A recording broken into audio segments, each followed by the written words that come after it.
I'm going to defer most of this to our pre-draft guy, who is Pete Doherty. Every year, he leads our coverage on, and he has his column coming out Thursday, Pete, right, on who they should pick, which is must-read material every year.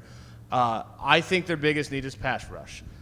I think this is going to be especially interesting. The thing that Brian Gutekunst said today that really caught my ear and surprised me was that he doesn't even use RAS score.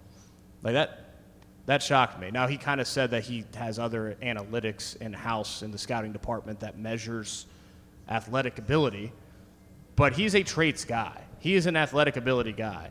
He didn't draft Rashawn Gary because of college production. He didn't draft Lucas Van Ness because he even played all that much in college. It was based on their traits and how they translated to potential in the NFL. Rashawn Gary, pretty well. Lucas Van Ness, oh boy, we don't know. So is he going to stick with that, which can be very boom or bust? Or, Pete, who's the Boston College edge rusher whose name I can't pronounce? I'm putting you on the spot here, I know. I just call him Donovan E. Donovan E. Yes. Donovan E. out of Boston College, who led college football in sacks last year, who played for Jeff Hafley, ultra-productive player who doesn't have the traits. I suspect that a Shamar Stewart out of Texas A&M, if they go edge rush, might be more of a Brian Gutekunst guy, but do they play it more safe? That's a question I have going into the week. But, Pete, who are they drafting?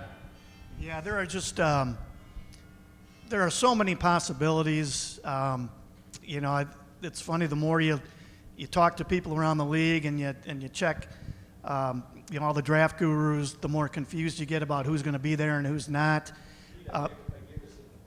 Yeah, so my best guess would be one person I'm thinking is a possibility is Kenneth Grant. He's a defensive tackle from Michigan. Jahdae Barron, corner from Texas. If he's there, I think he'd be a real possibility. Harmon from Oregon, another defensive tackle. And I'll throw in Williams, the edge rusher from Georgia, I thought was a decent, like there'd be a possibility he's there. Now it's sounding like he's going in the top 15. And kind of the interesting, let's see what happens that night, is there's the receiver from Arizona who, a couple months ago looked like he was going to be a top 10 or 12 pick, and Dallas is still a possibility to take him. But he ran 4.53, which for a receiver is just okay. He's a tall guy, 6'4", he's really athletic. Gutekunst went to his workout, and they brought him in for a visit. So if he's still on the board around 20, do they trade up for him, or would they, sit and hope that he makes it to 23? He'd be really interesting too. So what was that? That was 5 names instead of 3, but that's the best we could do for now. Dominique, you want to take up that question? You have some thoughts or some names, specific guys? Yeah, honestly, he kind of nailed it, and I kind of mentioned earlier about Michael and Harmon. And so does anybody know how to say it? Is it how do you say it? Donovan, anybody know? Ezaraku. Ezaraku. That's why he's Spoon. This is why I am just in heaven. I have all this experience around me. They make life easier because, I get to Lambeau, I couldn't even find the bathroom. They know everything there is to know about the building. But those are a few of the guys that, that confirmed in the combine that they talked to the Packers. Obviously, you don't get much detail from those guys because they very tight to the vest with those meetings. But, yeah, Donovan was a guy that talked to the Packers. Michael Williams was one. Derek Harmon was another one.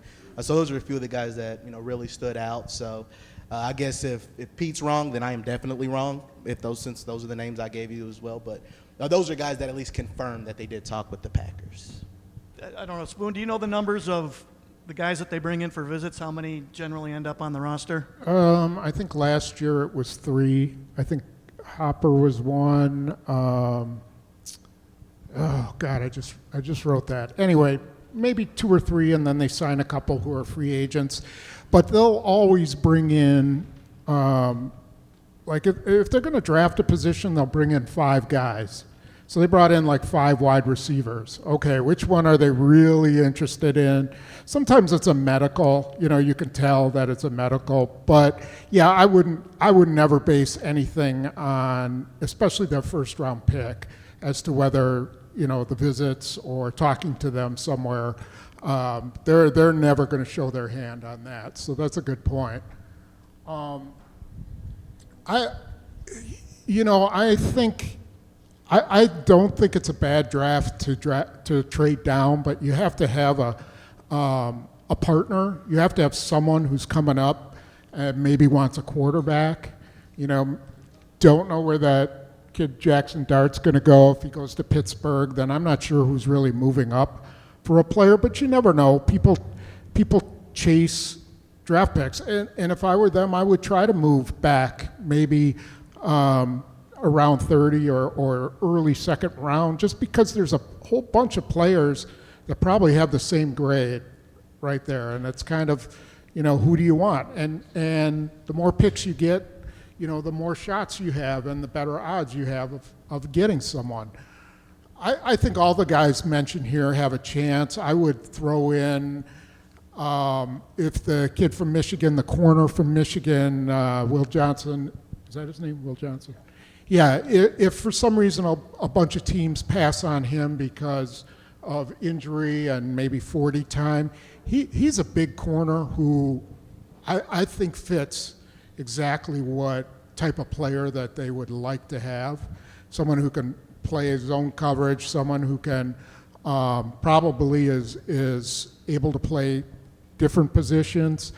So that I think probably it's going to be a defensive player. I would be really interested if, and I don't think he'll be there, but if Texas's Matthew Golden was there, just a really explosive 4.39, 4.29, I can't remember, guy who doesn't drop a whole lot of passes, whether they would bite on that. But they don't have a history of drafting wide receivers, so.